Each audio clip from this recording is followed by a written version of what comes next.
Yeah, I felt like we took some steps forward, especially in the second half. I know that we still gave up 34 in the second half like we did in the first half, but for some reason I felt like we guarded a little bit better in the second half. And we're ecstatic to see that many guys getting double figures and to have 22 assists. And, when you look at the free throw percentage, I thought that was pretty impressive too. That and out-rebounding them the way we did, I thought those numbers on the stat sheet really jumped out tonight. Yeah, I mean, we've been really preaching to our guys about taking better care of the basketball. The last couple of games, our turnovers have just been too high. And, you come back and have 6 in the second half, but had 12 in the first. Well, why can't we do it 6 in the first half? 12 is our goal for each game, 12 or less. And so we're hoping that we can get that cleaned up coming into the weekend.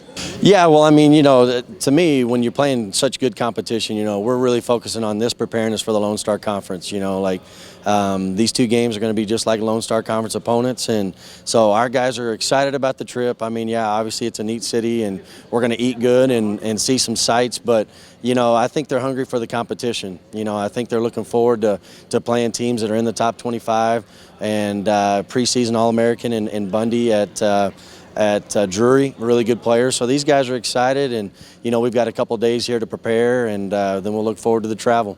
They might get punished for the 6 extra turnovers that we had, but the free throw percentage, we're ecstatic. I mean, we're very happy that they're shooting so well, and they've been doing it pretty much the whole season long. But when you can get to the foul line 28 times and convert 27 of them, we'll take that any day of the week, and hopefully we can continue getting to the foul line that time and converting.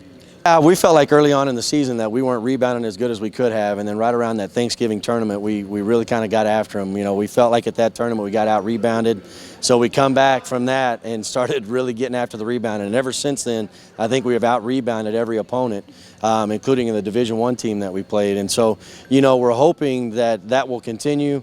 But I'm also going to contribute. I mean, the players just we got some good athletes. When you got Thomas and Omari and Shelton and Prince and, you got a point guard and Trey. I mean, it got an athletic team where if they just go pursue the basketball, they're going to get it a lot of times because they're so athletic. More so defensively. We were worried about our defensive execution and worrying about what we needed to do on the court as far as stopping them. As you can see, we got 2 of the top 5 all-time scoring. So I think offensively it's going to do it. We're going to do what we do. Defensively, we got to get stops. It's an obvious bullseye on our backs, of course, being 10-0, one of the top teams in the country. But I seen it that way as far as when we was game 1. So I feel the pressure every day, practice, and that's how you live. If you live like that, you become comfortable with the pressures. Man, we see it every day. I honestly believe, like in my heart, he's one of the most athletic players I've ever seen, and obviously the most athletic player in this conference.